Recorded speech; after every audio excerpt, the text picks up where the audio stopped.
Nós estamos sim, a partir de agora, recebendo aqui no estúdio, com muita honra e alegria, a desembargadora do Tribunal de Justiça de São Paulo, doutora Ivana Davi. Bom dia, já é de casa aqui no Oeste, né? Obrigado. Sempre bom recebê-la, conversar com você. Eu é que agradeço sempre o convite, sou de casa mesmo aqui, gosto de dividir com vocês e aprendo muito.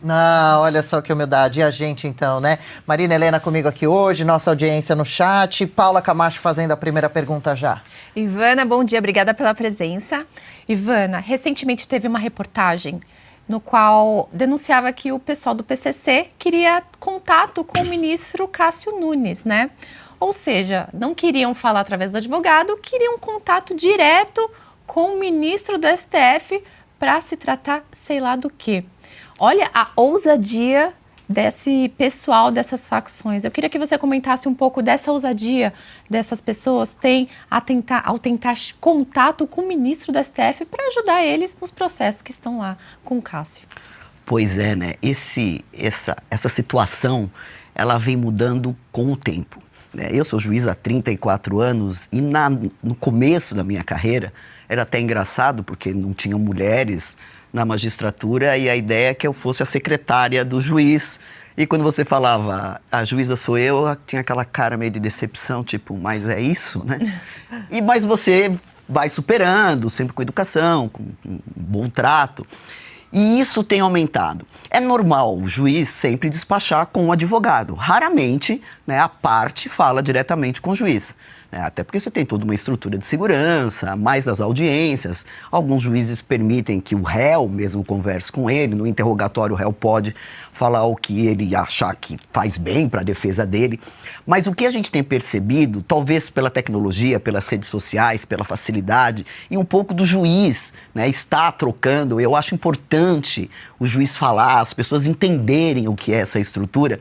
Isso vem aumentando. A própria parte procura o juiz. Chama a atenção porque é a maior organização criminosa do nosso país, a 8ª maior organização criminosa do mundo, que tem um envolvimento com lavagem de dinheiro, com corrupção e tudo que envolve o crime organizado, essa insistência em, aspas, despachar com o ministro do Supremo. Até porque os ministros do Supremo têm uma agenda muito diferenciada da minha, por exemplo, que sou uma juíza do estadual do Tribunal de Justiça de São Paulo. Mas chama a atenção essa audácia e a gente tem percebido que essa audácia só está crescendo. Ai, que pena, hein? É uma pena e isso faz com que nós, juízes, voltemos um passo atrás por questão de segurança, por questão de estrutura e até hoje, por exemplo, quando a gente despacha com um advogado e o advogado está online, você grava, né? Claro que isso não é público, mas uma forma de você até se blindar de alguma conversa estranha, de algum tipo de abordagem. E isso é o crime organizado cada vez mais, né, abrindo, né, essa sua situação de ir buscar a justiça, de advogados ganham milhões, habeas corpus, viraram um tormento na vida do juiz, sempre com essa proximidade de contar alguma coisa ou pedir alguma coisa. O juiz fala no processo e é o advogado, né, constituído, ou às vezes da ativa, a Defensoria Pública aqui em São Paulo funciona muito, que fala com o juiz. Chama a atenção, e ainda bem que tudo isso foi elucidado, e publicidade. As pessoas têm que saber como funciona e saber que qualquer movimento estranho, né, isso vai ser falado e é assim que tem que ser. Só fica pra gente aquela dúvida, né? Se chegou em um, será que chegou em outros, né? Como é que é esse tipo... E também os detalhes, né? A filha frequentava o alto escalão, tinha acesso a muita gente, tentou de diversas maneiras, parecia que várias brechas foram dadas, né? Ali ao longo do processo. Isso nos preocupa muito, porque a gente sabe que o Brasil tem aí um perigo de se transformar num narco-estado mesmo. A gente vê o crime organizado infiltrado em diversas atividades. A minha pergunta é exatamente sobre isso. A gente viu notícias de que hoje em dia a receita do crime organizado de atividades lícitas é até maior do que da venda de drogas. Então, a gente vê eles infiltrados em postos de gasolina, em diversos setores. A gente sabe que lá também há maracutaias, né? A venda de combustível batizado. Então, eles claramente, eles também burlam as regras nessas outras atividades. Isso é um grande perigo. Eu imagino o trabalho de vocês. Eu queria que você falasse um pouco, né, de como que a justiça tem se adaptado a isso, né, para tentar enfrentar o crime organizado. Esse é um grande desafio no nosso sistema de justiça e já começa no sistema de segurança. O crime organizado hoje, o narcotráfico aqui no mundo todo, né, é uma modalidade de crime que gera um lucro absurdo. E o crime organizado no Brasil nada mais é do que a máfia na Europa, na Itália principalmente, né, dos cartéis mexicanos e colombianos. E o crime organizado do Brasil é a mesma coisa que tudo isso. E isso, né, gera um lucro porque o grande desafio não é só, né, as pessoas falam, vamos investigar lavagem de dinheiro, porque isso é lavagem de dinheiro. Vamos seguir o dinheiro. Só que não é tão simples seguir o dinheiro. Num país onde você admite fintechs que não tem nenhum controle do Banco Central, onde você lava dinheiro em gado, você lava dinheiro em soja, você lava dinheiro em ração para cachorro, em obra de arte, em cavalo, em postos de gasolina, em igreja, tudo se pode lavar dinheiro. E o desafio é ir buscar esse dinheiro, né, e descobrir principalmente que esse dinheiro que tem uma cara de ser dinheiro lícito, provendo do trabalho, como todos nós, na verdade ele teve uma origem criminosa e foi sendo transformado, né, limpo, lavado, como a gente fala, e para depois voltar para o mercado. Então, essa engenhosidade do crime organizado é que tem sido um desafio, não só na fase de investigação, que tem que usar inteligência, que tem que usar convenções internacionais, porque o dinheiro sai do país, volta para o país e isso é muito difícil, né? Como dentro do sistema de justiça, onde você tem juízes especializados hoje, que só trabalham com crime organizado, lavagem de dinheiro e crimes tributários, para poder entender, né, toda essa engenhosidade. E é bom a gente falar sobre isso, que as pessoas, Dri, acham que o crime organizado ou que o criminoso de uma organização criminosa é aquele indivíduo de motocicleta, sem camiseta, com fuzil nas costas, subir no morro. Chinelão. Não fosse assim, aspas, estava fácil, nada é fácil. Mas não é essa a leitura mais do crime organizado. Muita grana, né? Você vê hoje, eu pego nos meus processos, integrantes de uma organização criminosa que nunca viu um tijolo de cocaína. Só que ele é empreendedor, ele é investidor, ele lava dinheiro, como a gente vê, por exemplo, um Gritz Bar, que era um indivíduo que provavelmente nunca viu um quilo de cocaína, mas que era morto no aeroporto, né? E foi morto no aeroporto, né, com 10 tiros de fuzil, às 4 horas da tarde, no Terminal 2 do aeroporto de Guarulhos. Um indivíduo que estava envolvido com o crime organizado e que não tem aquele perfil, né, que todo mundo tem da criminalidade. É importante a gente falar sobre isso. Você tem uma operação de um mês atrás, onde, aspas, banqueiros, não seriam banqueiros, porque são donos de fintech, mas, enfim, tem cara de banqueiro, jeito de banqueiro, se comporta como banqueiro, né? E que era, literalmente, um lavador de dinheiro do crime organizado. Do Comando Vermelho com o PCC, né? Que não bastasse uma das duas maiores grandes organizações do nosso país.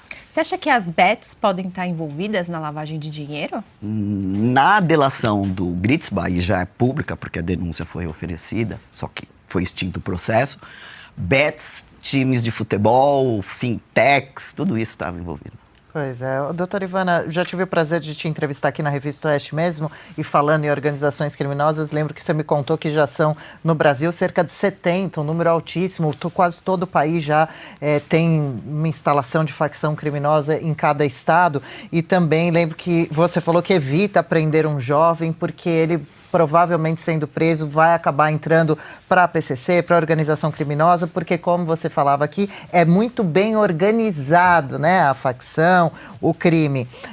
Aí a gente tem essa notícia recente de que teve um fim o acordo de paz entre Comando Vermelho e PCC, que são as organizações que mais agem em São Paulo e Rio de Janeiro. O que isso pode significar? Eles que dão ordens de dentro de presídios, estavam num período de cessar fogo, algo assim? O que é? Pois é, deu? São 77 organizações criminosas listadas pelo Ministério da Justiça e Segurança Pública. 77. E é importante esse número, ao meu sentir, porque é um levantamento que foi feito de dentro do sistema prisional para fora. E dessas 77 organizações criminosas, facções criminosas, dentro de presídio e fora de presídio, você tem as duas maiores facções, que de 26 estados do Distrito Federal dominam 22. Caramba. O sul e o sudeste do nosso país é dominada pelo PCC. Né? E o Comando Vermelho, além do Rio de Janeiro, ele domina o norte e o nordeste do país. Então gerou, na verdade, uma guerra aí entre essas duas facções. E o que acontece no norte e no nordeste do país é que o Comando Vermelho e o PCC vão se aliando a pequenas outras facções e praticamente acaba dividindo cada estado no meio, e é onde dão essas guerras, os índices de homicídio aumentam muito. Esse amistício, Dri, é uma situação que eu ouso a não concordar muito.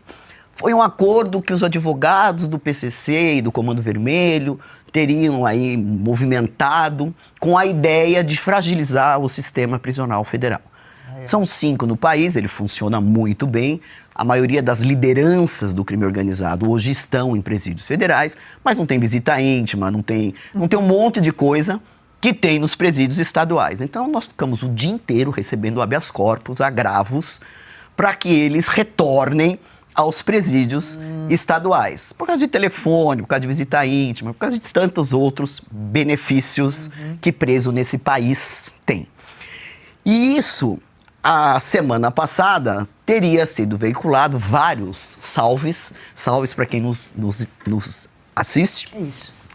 São cartinhas, bilhetes, ordens que o crime organizado envia, principalmente para fora do sistema prisional. Então tinha salves do PCC e salves do Comando Vermelho dizendo que a trégua, entre aspas, acabou. Santa Catarina, gravíssimo, dizendo que a guerra continua. E o que me chamou mais atenção é que Marcinho VP, que é o líder ali do Comando Vermelho, o Comando Vermelho e o PCC, eles têm uma estrutura orgânica diferenciada. Mas o Marcinho é tido ali como uma liderança. Não é um Marcola dentro do PCC que tem um domínio e que dá ordem, ainda que ele negue tudo isso. Mas o Marcinho VP vem e fala que ele nunca foi a favor desse acordo, que ele não participou desse acordo. E aí chama a atenção, afinal de contas, esse amistício teve ou não teve? Existiu ou não existiu? Eu nunca acreditei. E esse Marcinho é o pai daquele cantor Oruan? É, pai. Só um parênteses aqui. É, só pra... Que agora faz dupla com o filho do Marcola. Ah, Sério? O Oruan É o que faz diz. dupla com o filho do Marcola? Sim, tá na... filho do eu Marcinho li. VP com o filho do Marcola. Combina, orna. Do Comando Orna. Vermelho e do PCC. Orna.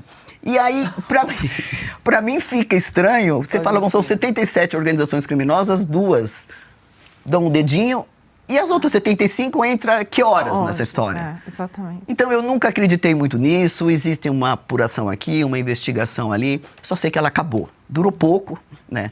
Acabou. Os interesses financeiros são obviamente diferentes, a estrutura orgânica de cada qual é diferente, cada estado tem uma formação, um interesse, né? Um porque é praia, um porque tem porto, outro porque faz fronteira seca.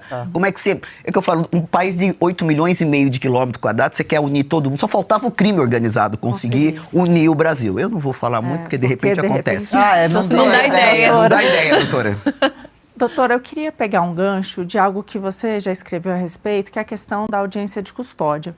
Porque a gente viu aí o ministro Lewandowski dizer que o problema é que a polícia prende mal, então a justiça tem que soltar.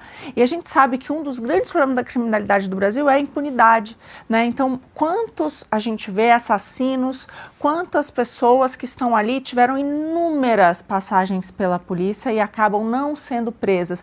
Eu já escutei o relato de diversos policiais, Guarda Civil Metropolitana, de que, olha, a questão, por exemplo, de roubo de celular nem adianta, porque prende e ele já vai tirando onda, ó, você solta daqui a pouco. Então, na verdade, a gente não tem prisão de fato por roubo, mesmo a mão armada, que é uma loucura, né, de se pensar. Então, eu queria ouvir a sua opinião sobre isso, sobre essa fala do ministro, o que a gente poderia fazer para diminuir essa impunidade e a questão também da audiência de custódia. Bom, no que tange a audiência de custódia, para mim, eu fui 10 anos juíza corregedora e todas as prisões em flagrantes, como determina a Constituição, são e eram levadas em 24 horas para os juízes de todo o país. Então, sempre teve controle judicial da prisão, porque isso está na Constituição, o Código de Processo Penal previa isso, e a audiência de custódia foi criada por resolução quando o ministro era presidente do Supremo Tribunal Federal, né? E ele trazendo comparações com outras legislações e até convenções internacionais que o Brasil, de fato, é signatário, implantou por resolução, para que lei, implantou por resolução e está aí, funcionando. Agora, com a mudança no pacote anticrime, agora 2019, 2020. As audiências de custódia estão implantadas no país inteiro, até porque o CNJ obrigou todos os tribunais a implantarem e estão funcionando. Discordo absolutamente que a polícia prende mal e por isso o judiciário solta. A polícia prende o que tem que ser preso, o que um delegado ou um guarda civil ou um policial militar que estão nas ruas, que estão presentes na nossa sociedade. Não dá para pensar em sociedade sem polícia, não dá para fazer uma PEC sem conversar com o sistema de segurança, né? E eles prendem uma situação de prisão em flagrante que devem prender sob pena de prevaricação. E tem situação que o delegado não pode fazer nada, então tem crime que cabe fiança. O delegado ele tem um limite para fixar essa fiança, acima desse limite ele não pode fixar. A questão de uma mulher ter filho ou não, que também é uma jurisprudência que foi criada pelo ministro Lewandowski quando ele era ministro do Supremo Tribunal Federal. O delegado não pode resolver essa situação, isso tem que ser levado para o juiz e o juiz, sendo o caso, aplica ou não. A grande verdade é que hoje para um juiz prender, ele tem que passar muito. A legislação permite soltura de qualquer jeito. A legislação está fazendo uma equiparação no STJ de mulher que amamenta na cadeia serve como tempo de trabalho. E eu fico perguntando às mulheres que estão aqui, que já levantaram de manhã, amamentaram o filho, foram trabalhar, onde vai a conta dela? Vai entrar com uma ação trabalhista? É isso que está se pretendendo fazer. Então, uma mulher que tem filhos até 12 anos de idade, teoricamente, ainda que seja uma traficante, eu tenho um caso de uma traficante condenada a 10 anos de reclusão, como a sentença não tinha transitado em julgado, foi permitido que essa mulher Já tá em casa. traficante ficasse em casa, com os 2 filhos que ela nunca cuidou, porque os filhos ficavam com a... Então, são situações que tem na legislação que tecnicamente obriga o juiz a cumprir. E tem também, logicamente, a gente não pode afastar isso da realidade, juízes que têm uma tendência mais liberal e que, eventualmente, na audiência de custódia, acaba se convencendo que aquele indivíduo faz jus a aguardar o processo em liberdade e acaba soltando. É um caldo, a sociedade não entende isso, e com razão, porque é a sociedade que está aqui na esquina sendo assaltada, mas uma situação que o sistema de justiça precisa enfrentar, né? A grande verdade é que não tem segurança pública, a sociedade se sente desprotegida e essa é a impressão que dá. Não adianta falar que os dados de São Paulo constam que o crime de roubo caíram, os índices de crime de roubo ficaram menores esse trimestre. Não é o que a sociedade sente, né? E a nossa missão, a minha principalmente como aquela que fala do direito, é exatamente passar essa situação. E a gente vive um momento muito difícil. Ivana, aquele caso da juíza que mandou soltar os 3 assassinos de uma mulher no Ceará, eu fiquei em choque com isso. Porque na mesma semana nós vimos o ministro Alexandre de Moraes falar que algumas pessoas não poderiam ir para casa, inclusive a Débora, que ficou 2 anos presa e não teve o benefício que outras traficantes tiveram, como você acabou de comentar, infelizmente. E essa juíza soltar não, né? Comandou para prisão domiciliar com tornozeleira eletrônica 3 assassinos de uma mulher que degolaram uma mulher. Eu fiquei em choque com isso. Você acha que a mudança de entendimento de prisão em segunda instância tem consequência nisso também? Todas essas benesses que tem com os presos, assim, o que a gente pode fazer para modificar essa situação, né, deplorável que estamos vivendo? Existe um projeto de lei muito interessante que tenta limitar de alguma forma essas condições e requisitos no juiz na audiência de custódia. Existe um projeto de lei que tenta, né, tirar a audiência de custódia. Acho isso muito difícil, processualmente falando e dentro da nossa experiência. Mas esse projeto de lei também, ele impõe ao juiz, né, o juiz de garantias, que agora é um novo juiz que esse pacote anticrime lançou e que já está praticamente no país inteiro, respeite algumas situações para que ele não avance no mérito da causa. Esse é o grande desafio. A audiência de custódia, ela existe para que o juiz analise se aquele indivíduo que foi preso, conduzido ao sistema de justiça, não foi ser viciado, não foi torturado. É essa a situação da audiência de custódia. A grande verdade que nós estamos vivendo é que alguns juízes na audiência de custódia já estão literalmente julgando o processo. Sem ter a prova, sem ter a análise, sem ter laudo. E isso tem preocupado muito o sistema de justiça. Muitos casos onde o juiz, por exemplo, relaxa a prisão em flagrante ou eventualmente dá uma liberdade provisória num crime hediondo, tráfico de entorpecente é crime hediondo. Os casos são levados ao CNJ. E alguns juízes já chegaram a ser, inclusive, afastados. De tanto que chama a atenção a profundidade que foi efetivada quando da análise das circunstâncias daquela prisão. Eu acho que para mim esse é o grande ponto nevrálgico. É até onde o juiz de garantias está indo numa audiência onde não tem promotor, onde o promotor ainda não analisou a prova, onde você tem a prisão, situações ali, depoimentos, ainda muito tênues. Mas tem um ponto bom. Nesse levantamento da audiência de custódia, 46% saem em audiência de custódia. O que me deixa feliz que quase 60% ainda continua preso. A nossa grande desafio é mudança a isso. Mas eu falo nessa experiência, a gente nunca viveu, né, a segurança e a violência que nós estamos vivendo hoje, principalmente em São Paulo. E essa discussão onde prende em audiência de custódia, solta no tribunal, prende no STJ. Sabe, essa insegurança jurídica, eu imagino investidor no país, qualquer pessoa que vai se preocupar em vir para o Brasil, assistindo tudo isso. Não vem, né? Não vem. Eu queria só trazer... Rapidinho, só o próprio traficante que o ministro soltou, viu que ele não tinha residência fixa, mas ele já mandou para prisão domiciliar, né? Aquele que deveria ter sido... Deportado para a Espanha. Búlgaro, né? Ele não tinha residência fixa e mandou ele para prisão domiciliar e depois revogou. Então, é esse, aspas, vai e vem do sistema de justiça que faz com que as pessoas, com razão, não entendam direito o que está acontecendo. O problema é que você tem a legislação, você tem a lei. Eu acho que o grande desafio é na interpretação da lei. Está cada um dando aquilo que lhe aprouver, e isso não é o que diz a Constituição. E olha, só porque a gente falou sobre a ousadia, a gente tinha separado aqui algumas matérias, é que o nosso tempo está agora bastante curto, mas, por exemplo, uma mulher presa em ação contra a facção no Piauí debocha. Abro aspas aqui para ela, diz: já tô na pista, viu, meus amores? Para todos os meus seguidores, um beijão. Uma operação que investiga suspeitas de integrar o núcleo feminino da facção Bonde dos 40. Então tem mulheres envolvidas e muito também no crime, né? Muito, Você muito. já comentar, até porque antes elas eram usadas mais para disfarçar, agora Não. já se sabe que é tanto quanto homem, né? O crime usa a mulher exatamente porque ela sai do sistema prisional mais fácil. com mais facilidade que um homem. Eu tenho dois traficantes. Uma é uma mulher que tem uma criança e outro é um homem. Ambos foram presos com 50 quilos de cocaína. A possibilidade dela ir para o regime aberto é de 100 para 1.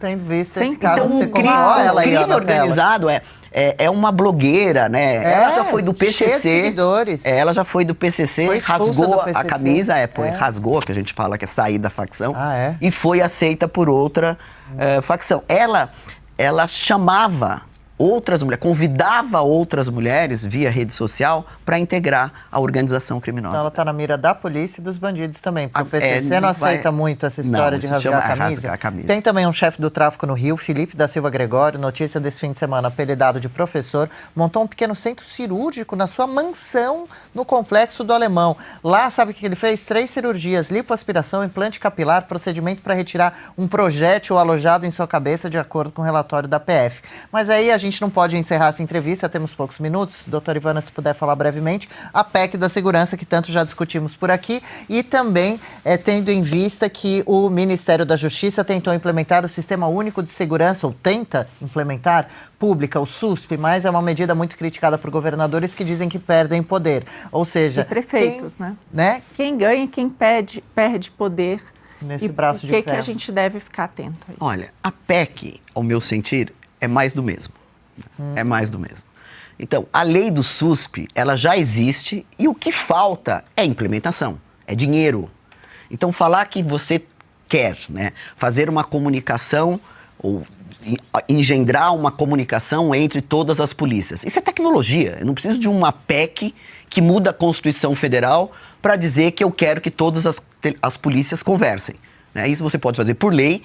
Você tem a lei do SUSP, que obviamente não avançou porque não foi investido. Você precisa de tecnologia, você precisa de mecanismo, você precisa preparar essas polícias para trocar informações. Trocar informação com a polícia é uma conversa muito sensível. Claro. Porque cada policial, seja polícia investigativa, seja as polícias ostensivas, ela tem suas inteligências, ela tem as suas características. De vazar, né, operações. E o problema é esse, é a corrupção. A palavra é dura, mas é essa. De chegar a uma investigação e a investigação tergiversada, ser dividida, porque isso chama-se corrupção, que também é um problema que a gente tem que enfrentar, em que pese ser um problema também muito ácido. Então a PEC, ao meu sentir, né, praticamente não muda nada. Dizer que para isso, para as polícias conversarem, eu preciso de uma PEC, não. Fazer da polícia, ampliar a Polícia Federal para fazer outras investigações, por exemplo, crime organizado interestadual, já existe lei para isso. E tanto que a Polícia Federal faz esse tipo de investigação. Então são algumas situações que, ao meu sentir, posso estar enganada, mas ao meu sentir, não mudaria nada a situação que o Brasil está no que tange a segurança pública, ou melhor, na insegurança pública. Ai, que pena, né? Como que é aquela respirada, aquela meditada? A gente precisa. É uma mesmo. coisa. Mas parabéns, doutora, pelo seu trabalho. Obrigado. São pessoas assim que, bem ou mal, nos inspiram, né? E a continuar. como? Se fosse todos assim. Trabalho muito sério. É Doutora verdade. Ivana tem uma experiência muito grande. Pessoal no chat comentando demais como é bom ouvi-la. Doutora Ivana Davi, sempre bem-vinda por aqui. Doutora que tem rede social, está sempre em diversos canais de televisão comentando assuntos importantíssimos. Siga a doutora por lá também no Instagram. Antes da gente ir embora, doutora, acompanha com a gente. Tem escândalo, tem a ver com crime. Julgamento dos Estados Unidos começando hoje. Meses após ser preso, Sean Diddy Combs, o P. Diddy, começará a ser julgado nessa segunda-feira em Manhattan, nos Estados Unidos. O cantor é acusado de diversos crimes sexuais, entre eles estupro, tráfico sexual para fins de exploração sexual, como transporte de pessoas, sequestro, suborno e violência. Vale lembrar que o artista foi preso há mais de 8 meses, é acusado de violência sexual por mais de 100 homens e mulheres. P. Diddy se diz inocente de todas as acusações. Nessa primeira fase, a justiça americana seleciona o júri para o julgamento e essa ação pode durar até uma semana. A gente segue acompanhando os desdobramentos do julgamento, que pode levar P. Diddy à prisão perpétua, hein? Aí, ó, tá escrito aqui também na matéria, P. Diddy pode pegar a doutora Ivana, então, perpétuo. Foi um escândalo lá nos Estados Unidos e no mundo todo. Um monte de outros atores conhecidos que iam em festas dele desde jovens, podem ter sido abusados também, né? Agora a estrutura que a gente vê é tudo quem quer sair, né? Quem não estava na festa. É, não não, foi bem eu assim, nunca fui. eu nunca fui. Puxa, Agora é o barata voa, como diz o... Barata voa, mas é importante que ele responda, né? Que seja um sim, julgamento sim. correto, porque as acusações são gravíssimas. Doutora Ivana, ótima semana. Volte outras vezes, por favor. Sempre um prazer estar ao seu lado. Minha admiração. Nossa. Eu é que agradeço sempre, creia, sou eu que aprendo. E para nós dividir, aprender, conversar sobre isso, faz com que a sociedade, né, atente a tudo que está acontecendo e, de alguma forma, vamos juntas tentar mudar tudo isso. Vamos.